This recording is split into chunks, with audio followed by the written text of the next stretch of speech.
ಈ ವಿಡಿಯೋದಲ್ಲಿ ಓದುವುದು ಮತ್ತೆ ಅದನ್ನ ನೆನಪಿನಲ್ಲಿ ಇಟ್ಟುಕೊಳ್ಳುವ 5 ಸೂಪರ್ ಮತ್ತೆ ಇಂಪಾರ್ಟೆಂಟ್ ಮೆಥಡ್ಗಳನ್ನ ಹೇಳ್ತೀನಿ. ಇದನ್ನ ಯಾವಾಗೆಲ್ಲ ಫಾಲೋ ಮಾಡ್ತೀರಾ 100% ರಿಸಲ್ಟ್ ತಂದು ಕೊಡುತ್ತೆ. ಅಂದ ಹಾಗೆ ಈ ಸೀಕ್ರೆಟ್ ಪ್ರತಿಯೊಬ್ಬ ಟಾಪರ್ ಫಾಲೋ ಮಾಡ್ತಾನೆ, ಕಡಿಮೆ ಕಷ್ಟ ಪಡ್ತಾನೆ, ಜಾಸ್ತಿ ಅಂಕ ಪಡಿತಾನೆ. ನೋಡಿ, ಜಾಸ್ತಿ ಅಂಕ ಪಡೆಯಲು ಜಾಸ್ತಿ ಓದುವ ಅವಶ್ಯಕತೆ ಇರೋದಿಲ್ಲ, ಬದಲಾಗಿ ಸ್ಮಾರ್ಟ್ಲಿ ಓದುವ ಅವಶ್ಯಕತೆ ಇರುತ್ತೆ. ನಾ ಹೇಳುವ ಎಲ್ಲಾ ಮೆಥಡ್ 100% ಕೆಲಸ ಮಾಡುತ್ತೆ. ಅದಕ್ಕೆ ಯಾವುದನ್ನು ಮಿಸ್ ಮಾಡಬೇಡಿ, ಏಕೆಂದ್ರೆ ಪರಿಶ್ರಮ ಅಂತೂ ಪಡ್ತೀರಾ, ಆದ್ರೆ ಎಕ್ಸಾಮ್ಸ್ ಬರೆಯಲು ನಿಮ್ಮಿಂದ ಆಗೋದಿಲ್ಲ. ಅದಕ್ಕೆ ನೆನಪಿನಲ್ಲಿ ಏನು ಉಳಿಯೋದಿಲ್ಲ. ನೋಡಿ, ಎಲ್ಲರಿಗೂ ಗೊತ್ತು ಓದಬೇಕು ಅನ್ನೋದು, ಆದ್ರೆ ಎಲ್ಲರಿಗೂ ಸರಿಯಾಗಿ ಓದುವುದು ಹೇಗೆ ಅನ್ನೋದು ಗೊತ್ತಿಲ್ಲ. ಅದಕ್ಕೆ ಹೇಗೆ, ಯಾವಾಗ ಮತ್ತೆ ಎಷ್ಟು ಸಮಯ ಓದಬೇಕು ಅನ್ನೋದನ್ನ ನಾನ್ ನಿಮ್ಗೆ ಹೇಳ್ತೀನಿ, ಆದ್ರೆ ಅದನ್ನ ಪ್ರಾಕ್ಟಿಕಲಿ ನೀವೇ ಅಪ್ಲೈ ಮಾಡಬೇಕಾಗತ್ತೆ. ಹಾಗಿದ್ರೆ ಬನ್ನಿ ವಿಡಿಯೋ ಪ್ರಾರಂಭ ಮಾಡೋಣ. Step number 1, read before sleeping. ನೋಡಿ, ಯಾರೆಲ್ಲ ಸ್ಮಾರ್ಟ್ ಸ್ಟೂಡೆಂಟ್ ಇರ್ತಾರೆ ಅವರು ನೋಟ್ಸ್ ರೆಡಿ ಮಾಡಿಕೊಳ್ತಾರೆ, ಏಕೆಂದ್ರೆ ನೋಟ್ಸ್ ಎಕ್ಸಾಮ್ ಸಮಯದಲ್ಲಿ ತುಂಬಾ ಸಹಾಯ ಮಾಡುತ್ತೆ, ಸಮಯದ ಉಳಿತಾಯ ಮಾಡುತ್ತೆ ಮತ್ತೆ ಕ್ವಾಲಿಟಿ ವಿಷಯಗಳ ಮೇಲೆ ಫೋಕಸ್ ಮಾಡುವುದನ್ನ ಕಲಿಸುತ್ತೆ. ಇದು ಎಕ್ಸಾಮ್ ಸಲುವಾಗಿ ನಿಜವಾಗ್ಲೂ ಇಂಪಾರ್ಟೆಂಟ್ ಆಗಿರುತ್ತೆ. ಈಗ ನೀವು ನೋಟ್ಸ್ ರೆಡಿ ಮಾಡಿಕೊಳ್ಳಿ ಅಥವಾ ರೆಡಿ ಮಾಡಿಕೊಳ್ಳದೆ ಇರಿ, ಏನು ತೊಂದರೆ ಇಲ್ಲ. ಆದ್ರೆ ನಾ ಹೇಳುವ ಮಾತನ್ನ ಅರ್ಥ ಮಾಡ್ಕೊಳ್ಳಿ. ಅಂದ್ರೆ ನೀವು ಯಾವ ವಿಷಯವನ್ನು ನೆನಪಿನಲ್ಲಿ ಇಟ್ಟುಕೊಳ್ಬೇಕು ಅಂತೀರಾ ಅದನ್ನ ಆಯ್ಕೆ ಮಾಡಿ ಮತ್ತೆ ಅದನ್ನ ನೋಟ್ಬುಕ್ ಒಳಗೆ ಬರೆದುಕೊಳ್ಳಿ. ಆಗ ನಿಮ್ಮ ಮೈಂಡ್ಗೆ ಒಂದು ಟಾಸ್ಕ್ ಸಿಕ್ಕಂತಾಗತ್ತೆ.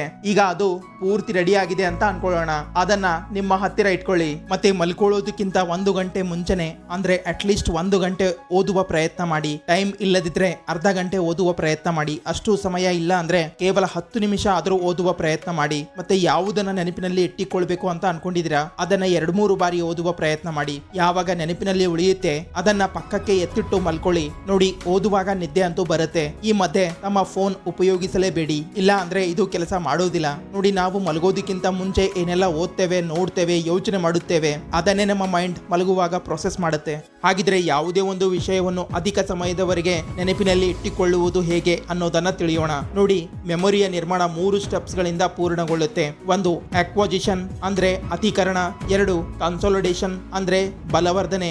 3, ರೀಕಾಲ್ ಅಂದ್ರೆ ನೆನಪಿಸಿಕೊಳ್ಳುವುದು ಅಥವಾ ಮರುಕಳಿಸುವುದು. ನೋಡಿ, ಅತಿಕರಣ ಆಗ ನಡೆಯುತ್ತೆ ಯಾವಾಗ ನಾವು ವಾಸ್ತವದಲ್ಲಿ ಮೊದಲ ಬಾರಿಗೆ ಏನಾದ್ರೂ ಕಲಿತಾಗ, ಹೊಸ ಇನ್ಫಾರ್ಮೇಶನ್ ತಮ್ಮ ಮೈಂಡ್ ಒಳಗೆ ಹಾಕ್ತಾ ಇದ್ದಾಗ ಹೊಸ ವಿಷಯ ಕಲಿಯುವ ಪ್ರಯತ್ನ ಮಾಡುವುದು, ಅದು ಅತಿಕರಣ ಆಗಿರುತ್ತೆ. 2, ಬಲವರ್ಧನೆ. ಇದು ಬ್ರೈನ್ನ ಆ ನ್ಯೂರಾಲಜಿಕಲ್ ಪ್ರಕ್ರಿಯೆ ಆಗಿದೆ. ಇದು ಶಾರ್ಟ್ ಟರ್ಮ್ ಮೆಮೊರಿಯನ್ನ ಲಾಂಗ್ ಟರ್ಮ್ ಮೆಮೊರಿವರೆಗೆ ಕನ್ವರ್ಟ್ ಮಾಡುತ್ತೆ. ನೋಡಿ, ಬಲವರ್ಧನೆ ಕ್ರಿಯೆ ಯಾವತ್ತೂ ಅತಿಕರಣದ ನಂತರವೇ ಪ್ರಾರಂಭ ಆಗುತ್ತೆ. ಅದಕ್ಕೆ ಯಾವಾಗ ನಾವು ಓದಿ ಮಲ್ಕೊಳ್ತೇವೆ ಆಗ ನಿದ್ದೆಯಲ್ಲಿ ಬಲವರ್ಧನೆ ಪ್ರಕ್ರಿಯೆ ಪ್ರಾರಂಭ ಆಗುತ್ತೆ. ಏಕೆಂದ್ರೆ ನಿದ್ದೆಯೇ ಇನ್ಫಾರ್ಮೇಶನ್ ರಿಕವರಿಯಲ್ಲಿ ತುಂಬಾ ದೊಡ್ಡ ರೋಲ್ ಪ್ಲೇ ಮಾಡುತ್ತೆ. ಅದಕ್ಕೆ ಬಲವರ್ಧನೆ ಪ್ರಕ್ರಿಯೆಯಲ್ಲಿ ನಿದ್ದೆಯ ಇಂಪಾರ್ಟೆನ್ಸ್ ಇನ್ನೂ ಜಾಸ್ತಿ ಆಗುತ್ತೆ. ಇದರಿಂದ ವಿಷಯಗಳು ಬೇಗ ಮತ್ತೆ ಜಾಸ್ತಿ ಸಮಯದವರೆಗೆ ನೆನಪಿನಲ್ಲಿ ಇರುತ್ತೆ. ನಂಬರ್ 3, ರೀಕಾಲ್ ಅಥವಾ ನೆನಪಿಸಿಕೊಳ್ಳುವುದು. ಯಾವೆಲ್ಲ ವಿಷಯಗಳನ್ನು ನೀವು ಓದಿ ಮಲ್ಕೊಂಡಿದ್ರಿ ಅದೇ ವಿಷಯವನ್ನು ಎದ್ದು ಮತ್ತೆ ಓದಿ. ಒಂದ್ ವೇಳೆ ಸಮಯ ಇಲ್ಲ ಅಂದ್ರೆ ಕೇವಲ 10ರಿಂದ 15 ನಿಮಿಷ ಓದಿ. ಮಲ್ಕೊಳ್ಳೋದಕ್ಕಿಂತ ಮುಂಚೆ ಓದಿ ಮತ್ತೆ ಎದ್ದು ಓದುವುದು, ಇದು ನೆನಪಿನಲ್ಲಿ ಇಟ್ಟುಕೊಳ್ಳುವ ಎಲ್ಲಕ್ಕಿಂತ ಪವರ್ಫುಲ್ ಕಲೆ ಆಗಿದೆ. ಅಂದ ಹಾಗೆ ಒಂದ್ಸಲ ಇದನ್ನ ಟ್ರೈ ಮಾಡಿ ನೋಡಿ, ಇದರ ರಿಸಲ್ಟ್ ನಿಮಗೆ ಗಾಬರಿಗೊಳಿಸುತ್ತೆ. ಇದರಿಂದ ನೀವು ಕಡಿಮೆ ಸಮಯದಲ್ಲಿ ಕಡಿಮೆ ಎಫರ್ಟ್ ಹಾಕಿ ಜಾಸ್ತಿ ಔಟ್ಕಮ್ ಪಡೆಯಬಹುದು. Step number 2, flash card. ಒಂದ್ ವೇಳೆ ನಿಮಗೆ ಒಂದೇ ಸಲ 10 ಪ್ರಶ್ನೆಗಳ ಉತ್ತರ ನೆನಪಿಸಿಕೊಳ್ಳಿ ಅಂದ್ರೆ ನೀವು ಅದನ್ನ ಆಮೇಲೆ ನೋಡೋಣ ಅಂತ ಅನ್ಕೊಳ್ತೀರಾ, ಏಕೆಂದ್ರೆ ಇದು ಸ್ವಲ್ಪ ಕಠಿಣ ಆಗಿದೆ ಅಂತ ಅನ್ಸುತ್ತೆ. ಅದಕ್ಕೆ ನೀವು ಸರಿಯಾದ ಸಮಯದ ವೇಟ್ ಮಾಡ್ತಾ ಇರ್ತೀರಾ. ಅದೇ ನಿಮ್ಗೆ ಕೇವಲ ಒಂದೇ ಪ್ರಶ್ನೆಯ ಉತ್ತರ ನೆನಪಿಸಿಕೊಳ್ಳಿ ಅಂದ್ರೆ ನೀವು ತಕ್ಷಣ ಎದ್ದೇಳ್ತೀರಾ, ಏಕೆಂದ್ರೆ ನಿಮ್ಗೆ ಒಂದೇ ಉತ್ತರ ಅಲ್ವಾ ಅಂತ ಅನ್ಸುತ್ತೆ. ಇಲ್ಲೇ ಎಂಟ್ರಿ ಆಗುತ್ತೆ ಫ್ಲಾಶ್ ಕಾರ್ಡ್ದು. ನೋಡಿ, ನಮ್ಗೆ ಪುಸ್ತಕದಿಂದ ಅಥವಾ ನೋಟ್ಬುಕ್ ನಿಂದ ಯಾವುದಾದ್ರೂ ಒಂದು ವಿಷಯವನ್ನು ನೆನಪಿಸಿಕೊಳ್ಳಲು ನಾವು 10 ಬಾರಿ ಯೋಚನೆ ಮಾಡುತ್ತೇವೆ.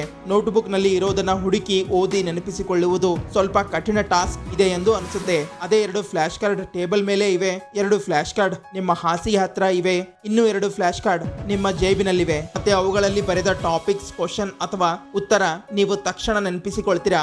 ನಿಮ್ಗೆ ಗೊತ್ತೇ ಆಗೋದಿಲ್ಲ ಹಾಗೂ ನೀವು ಜಾಸ್ತಿ ಎಫರ್ಟ್ ಹಾಕುವ ಅವಶ್ಯಕತೆಯೂ ಇರೋದಿಲ್ಲ. ನೀವು ಆಟ ಆಡ್ತಾ ಆಡ್ತಾ ಎಲ್ಲವನ್ನು ಕಲಿಬಹುದು. ನೋಡಿ, ಪ್ರತಿ ಸಲ ನಿಮ್ಗೆ ಎಕ್ಸ್ಟ್ರಾ ಟೈಮ್ ತಗೊಳ್ಳುವ ಅವಶ್ಯಕತೆ ಇರೋದಿಲ್ಲ. ಅದಕ್ಕೆ ಫ್ಲಾಶ್ ಕಾರ್ಡ್ ಅನ್ನ ನೀವು ಸ್ಟೇಷನರಿ ಅಂಗಡಿಯಿಂದ ಖರೀದಿ ಮಾಡಬಹುದು. ಇಲ್ಲ, ಹಾಳೆಗಳನ್ನ ಸಣ್ಣ ಪುಟ್ಟ ಕಾರ್ಡ್ ರೂಪದಲ್ಲಿ ಕತ್ತರಿಸಿ ಮುಂದೆ ಪ್ರಶ್ನೆ ಬರೆಯಿರಿ ಮತ್ತೆ ಅದರ ಹಿಂದೆ ಆ ಪ್ರಶ್ನೆಗೆ ಸಂಬಂಧಪಟ್ಟ ಉತ್ತರ ಅಥವಾ ಏನೆಲ್ಲ ನೆನಪಿಸಿಕೊಳ್ಬೇಕು ಅನ್ಕೊಂಡಿದ್ದೀರಾ ಅದನ್ನ ಬರೆಯಿರಿ. ಹುಡುಕ್ತಾ ಹುಡುಕ್ತಾ ಎಲ್ಲವನ್ನು ನೆನಪಿಸಿಕೊಳ್ಳಬಹುದು. ಇದು ನಿಮಗೆ ಗೊತ್ತೇ ಆಗೋದಿಲ್ಲ ಮತ್ತೆ ಭಾರವೂ ಅನಿಸೋದಿಲ್ಲ. ಅದಕ್ಕೆ ಸ್ಮಾರ್ಟ್ ಆಗಿ ಸ್ಟಡಿ ಮಾಡುವುದು ಕಲಿಯಿರಿ. Step number 3, eat a frog for breakfast. ನೋಡಿ, ಇದೊಂದು ಪ್ರೊಡಕ್ಟಿವಿಟಿ ಮೆಥಡ್ ಆಗಿದೆ. ನಾವು ಪ್ರತಿದಿನ ಇಂತಹ ಕೆಲಸ ಮಾಡಲೇಬೇಕಾಗತ್ತೆ. ಅದನ್ನ ಮಾಡುವುದು ಸ್ವಲ್ಪ ಕಠಿಣ ಆಗಿರುತ್ತೆ, ಮತ್ತೆ ಅದರಿಂದ ನಾವು ತಪ್ಪಿಸಿಕೊಂಡು ಓಡಾಡುವ ಪ್ರಯತ್ನವೂ ಮಾಡುತ್ತೇವೆ. ಮತ್ತೆ ಇಲ್ಲೇ ಪ್ರೊಕಾಸ್ಟಿನೇಷನ್ ಜನ್ಮ ತಾಳುತ್ತೆ. ಆದರೂ ಕೂಡ ಆ ಕೆಲಸವನ್ನು ನಾವು ಮಾಡಲೇಬೇಕಾಗತ್ತೆ. ಆದ್ರೆ ಕೆಲವೊಬ್ರು ಆ ಕಠಿಣ ಕೆಲಸವನ್ನು ಈಸಿಯಾಗಿ ಕಂಪ್ಲೀಟ್ ಮಾಡ್ತಾರೆ. ಹೇಗೆ ಅಂದ್ರೆ ನೋಡಿ, ನಾವು ಯಾವಾಗ ಎಲ್ಲಕ್ಕಿಂತ ಜಾಸ್ತಿ ಎನರ್ಜೆಟಿಕ್ ಆಗಿದ್ದಾಗ ನಾವು ಅತ್ಯಂತ ಕಠಿಣ ಕೆಲಸವನ್ನು ಕಂಪ್ಲೀಟ್ ಮಾಡುತ್ತೇವೆ. ಅದಕ್ಕೆ ನೀವು ಪೂರ್ತಿ ದಿನದಲ್ಲಿ ಆ ಸಮಯವನ್ನು ನಿರ್ಧಾರ ಮಾಡಿ. ಯಾವಾಗ ನೀವು ಜಾಸ್ತಿ ಎನರ್ಜೆಟಿಕ್ ಆಗಿರ್ತೀರಾ, ಇದು ಬೆಳಿಗ್ಗೆಯ ಸಮಯವೂ ಆಗಿರಬಹುದು. ಅದೇ ಸಮಯಕ್ಕೆ ತಮ್ಮ ಅತ್ಯಂತ ಕಠಿಣ ಕೆಲಸ ಕಂಪ್ಲೀಟ್ ಮಾಡಿ ನಂತರ ಈಸಿ ಟಾಸ್ಕ್ ಉಳಿದಿರುತ್ತೆ. ಅದನ್ನ ನೀವು ಯಾವಾಗ ಬೇಕಾದ್ರೂ ಕಂಪ್ಲೀಟ್ ಮಾಡಬಹುದು. ಅಂದ್ರೆ ಯಾವುದು ಕಹಿಯಾಗಿದೆ ಅದನ್ನ ಮೊದಲು ತಿನ್ನಿ, ನಂತರ ಬಾಹಿ ಸಿಹಿ ಮಾಡಿಕೊಂಡ್ರೆ ಮುಗಿದು ಹೋಯಿತು. Step number 4, mnemonics. ಈ ಪಾಯಿಂಟ್ ನಿಮ್ಗೆ ಸದಾಕಾಲ ಸಹಾಯ ಮಾಡುತ್ತೆ. ನಿಮೋನಿಕ್ಸ್ ಅನ್ನ ಸಿಂಪಲ್ ಭಾಷೆಯಲ್ಲಿ ಅರ್ಥ ಮಾಡಿಕೊಳ್ಳಿ. ನೋಡಿ, ನಾವು ದೊಡ್ಡ ವಿಷಯವನ್ನು ಸಣ್ಣ ಪುಟ್ಟ ಭಾಗಗಳಲ್ಲಿ ವಿಂಗಡಣೆ ಮಾಡಿ ಅದನ್ನ ನೆನಪಿನಲ್ಲಿ ಇಟ್ಟುಕೊಳ್ಳುವ ಪ್ರಯತ್ನ ಮಾಡಬೇಕು. ಈಗ ಅದು ವರ್ಡ್ ಆಗಿರಬಹುದು, ಸೆಂಟೆನ್ಸ್ ಆಗಿರಬಹುದು, ಇಲ್ಲ ಯಾವುದಾದ್ರೂ ಪೋಯಮ್ ಆಗಿರಬಹುದು. ಉದಾಹರಣೆಗೆ, my very educated mother just served as A 9 pizza. ಇದೊಂದು ಕ್ರಿಯೇಟ್ ಮಾಡಿರುವ ವಾಕ್ಯ ಆಗಿದೆ. ಇದರಲ್ಲಿ ಸೋಲಾರ್ ಸಿಸ್ಟಮ್ ನಲ್ಲಿರುವ ಎಲ್ಲಾ ಗ್ರಹಗಳ ಹೆಸರು ಸೀಕ್ವೆನ್ಸ್ಲಿ ಅಡಗಿದೆ. ಇನ್ನೊಂದು ಹೇಳುವುದು ಆದರೆ, ಪ್ಲೀಸ್ ಎಕ್ಸ್ಕ್ಯೂಸ್ ಮೈ ಡಿಯರ್ ಅಂಟ್ ಸೆಲಿ. ಇದು ಕೂಡ ಒಂದು ನಿಮೋನಿಕ್ ಸೆಂಟೆನ್ಸ್ ಆಗಿದೆ. ಮತ್ತೆ ಇಂತಹದೇ ಅನೇಕ ಎಕ್ಸಾಂಪಲ್ಸ್ ಗಳನ್ನ ನೀವು ನೋಡಬಹುದು. ಉದಾಹರಣೆಗೆ, ಯಾವ ತಿಂಗಳಲ್ಲಿ ಎಷ್ಟು ದಿನ ಇರುತ್ತೆ ಅನ್ನೋದನ್ನ ತಿಳಿಯಲು ಎರಡೂ ಕೈಗಳಿಂದ ಮುಷ್ಟಿ ಮಾಡಿ ಈ ತರ ಇಟ್ಕೊಳ್ಳಿ. ಈಗ ಲೆಫ್ಟ್ ನಿಂದ ರೈಟ್ ಕಡೆಗೆ ಹೋಗೋಣ. ಯಾವೆಲ್ಲ ನಕಲ್ಸ್ ಗಳಿವೆ ಅವು 31 ದಿನದೂ ಆಗಿರುತ್ತೆ. ಮತ್ತೆ ಯಾವೆಲ್ಲ ಗ್ರೂವ್ಸ್ ಗಳಿವೆ ಅವು 30 ದಿನದೂ ಆಗಿರುತ್ತೆ. ಫೆಬ್ರವರಿ ಯಾವತ್ತು 28 ಅಥವಾ 29 ದಿನದೂ ಆಗಿರುತ್ತೆ. ಆದ್ರೆ ಉಳಿದ ಎಲ್ಲಾ ತಿಂಗಳು 30 ಅಥವಾ 31 ದಿನದೂ ಆಗಿರುತ್ತೆ. ಅದಕ್ಕೆ ನೀವು ಇದನ್ನ ಈ ತರ ನೋಡಬಹುದು. ನಿಮೋನಿಕ್ಸ್ ಯಾವುದೇ ಒಂದು ವಿಷಯವನ್ನು ಸರಳವಾಗಿ ಮತ್ತೆ ಬೇಗನೆ ನೆನಪಿನಲ್ಲಿ ಇಟ್ಟುಕೊಳ್ಳಲು ಸಹಾಯ ಮಾಡುತ್ತೆ. Step number 5, follow the SQ3R method. ನೋಡಿ, ಇದು ಕೂಡ ಒಂದು ನಿಮೋನಿಕ್ಸ್ ವರ್ಡ್ ಆಗಿದೆ. ಇದನ್ನ ಮೊದಲು ನಾವು ಅರ್ಥ ಮಾಡಿಕೊಳ್ಳೋಣ. ಎಸ್ ಅಂದ್ರೆ ಸರ್ವೆ, ಕ್ಯೂ ಅಂದ್ರೆ ಕ್ವಶನ್, 3R ನಲ್ಲಿ ಮೊದಲ R ಅಂದ್ರೆ ರೀಡ್, ಇನ್ನೊಂದು R ಅಂದ್ರೆ ರೀಸೆಟ್, ಮತ್ತೆ ಕೊನೆಯ R ಅಂದ್ರೆ ರಿವ್ಯೂ. ಒಂದು ಸರ್ವೆ, ಯಾವುದೇ ಒಂದು ಚಾಪ್ಟರ್ ಓದೋದಕ್ಕಿಂತ ಮುಂಚೆ ಕಣ್ಣಿನಿಂದ ಮೊದಲು ಅದನ್ನ ಸರ್ವೆ ಮಾಡಿ. ಅಂದ್ರೆ ಅದರಲ್ಲಿ ಇದ್ದ ಇಮೇಜಸ್, ಹೆಡ್ಡಿಂಗ್ಸ್, ಡೈಗ್ರಾಮ್ಸ್ ಎಲ್ಲವನ್ನು ನೋಡ್ಕೊಳ್ಳಿ. ಸಣ್ಣ ಪುಟ್ಟ ಬಾಕ್ಸ್ ನಲ್ಲಿ ಇರುವ ವರ್ಡ್ ಕೂಡ ತಾನಾಗಿಯೇ ಕಾಣಲು ಪ್ರಾರಂಭ ಆಗುತ್ತೆ. ಅದಕ್ಕೆ ಎಲ್ಲವನ್ನು ಸೂಕ್ಷ್ಮವಾಗಿ ನೋಡಿ, ಎಲ್ಲವನ್ನು ಸರಿಯಾಗಿ ನೋಡ್ಕೊಳ್ಳಿ, ಓದಿ. ಇದರಿಂದ ನಿಮ್ಗೆ ಒಂದು ಐಡಿಯಾ ಸಿಗುತ್ತೆ. ಮತ್ತೆ ಇದರಲ್ಲಿ ಕೆಲವೊಂದು ಇಂಪಾರ್ಟೆಂಟ್ ಟಾಪಿಕ್ಸ್ ಇರುತ್ತೆ, ಅದನ್ನು ಸರಿಯಾಗಿ ನೆನಪಿಸಿಕೊಳ್ಳಿ. Number 2, question. ಇದರ ನಂತರ ನಿಮ್ಮ ಮೈಂಡ್ ಒಳಗೆ ಪ್ರಶ್ನೆ ಓಡಾಡ್ತಾ ಇರಬಹುದು ಅಥವಾ ಹೆಡ್ಡಿಂಗ್ ಅನ್ನೇ ಪ್ರಶ್ನೆಯಲ್ಲಿ ಬದಲಾವಣೆ ಮಾಡಬಹುದು. ಅದಕ್ಕೆ ಪ್ರಶ್ನೆಗಳನ್ನ ಬರೆದು ಇಟ್ಕೊಳ್ಳಿ, ಏಕೆಂದ್ರೆ ಇದೇ ನೀವೇ ನಿರ್ಮಾಣ ಮಾಡಿರುವ ಪ್ರಶ್ನೆ ಆಗಿವೆ.